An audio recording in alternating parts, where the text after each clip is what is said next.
you don't care if a little of this brown gets into in your white. It'll make it very nice and very pretty. And here and there, maybe there's a little laying right along in there.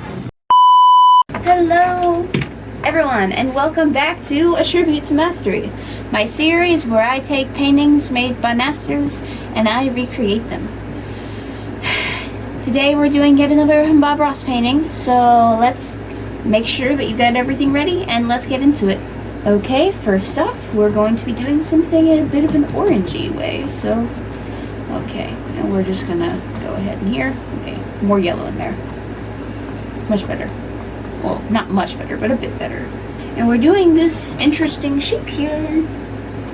And we're just gonna go ahead and plop some of it down in here. And then we're gonna go in with a bit of blue and do the same thing, but over this way, creating this nice sunset type effect. We want it to be kind of purplish, so that's what we're gonna do. And after that, we wanna get our brush nice and clean so that we can work without mixing the colors too much. One of my favorite parts of this process is cleaning out the brush, because if you don't have too much water, you can swirl it around the whole time and make a little bit of a whirlpool. And now, once you've got a brush that's more or less clean, we can easily just go over it like this. You can press if you wanna, if not, then it works just fine that way too. And we're just gonna we mix these colors together and make it fade into itself. Maybe we'll do a little bit on here too, why not? That's quite a nice shade of pink. Almost like a salmon maybe? And next, I'm not gonna wash my brush. So we're just gonna go in here, maybe by here, and start putting in, it's gonna be a mountain. I figured why not do it this way this time, why not? Just like that, we've got the first hints of maybe a mountain going. We're gonna mix it with some red, especially some purple though. And we're just gonna pull that in right there. Just like that. Mix that blue with a bit of white. You can easily just come in here. Add in some shadow for our shadowy areas. And we can highlight them with this red. And we'll mix in a bit of white there.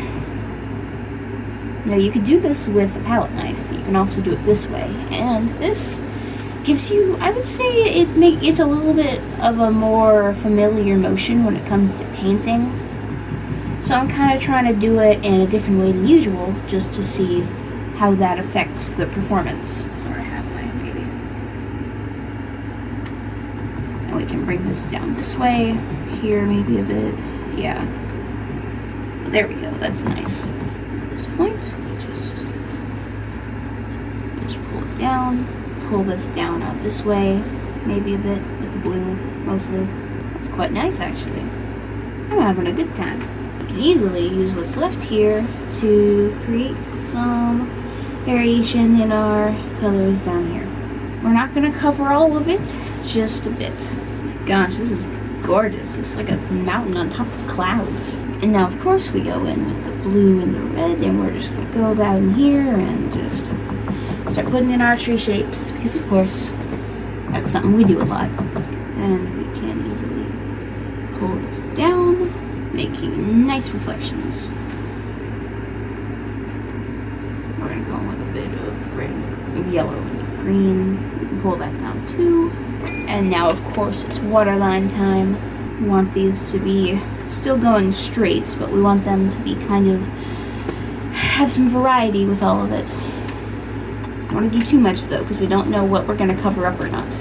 And now we're going to go in here and create maybe a little bit of an island type thing right in here. Not going to cover up all of this area, just a bit. Put a little bit of brown right in there. You pull this down. Yeah, I can pull that down. This is why we wait on water lines until we know just what we're doing. Well, we don't put a ton of them, because if I put any over here, then it would have gotten covered up. And right over here, we can do the same thing. And if we're lucky, we can just pull this over this way. we'll have to cover up a little bit of our water line. Just a little bit. Mix in some blue here, make it darker. Making a little path here, maybe. Comes down this way. Make it this grayish color. Maybe I can go in here and create a little, just to be able to easily tell what we're looking at. Why don't we go in here and create a little bit of a fence, maybe. Yeah. We haven't done a fence like this in a hot minute. I kind of miss it. Now, how about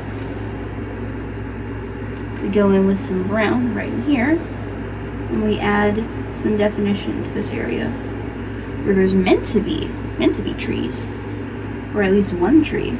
Same over here, just like that. Can even go in here with some white and some yellow. Add in some more color variation, more yellow though. Can even go up here with it. Maybe add some red. Can even go in here. Add some shrubbery hubbery going right in here, just like that. Maybe a little bit here too, a bit in there, all around. We'll bring this out, why not? I think that's gonna about do it for this one, so we'll find a place and sign the painting. What do you think, Yoshi? I think you'd rather sleep. Okay, I quite like the way this one turned out. I think I did a really good job with the mountains back here. I don't usually do them like this, but I think new things are always good for this sort of thing, because if they're too similar to one another, then it kind of bleeds together and it's not fun anymore. So, I guess this will have to be the end of this video so that we can go on to the next one. Alright. This is the painter signing off once again. Alright. So long. Farewell. God bless you.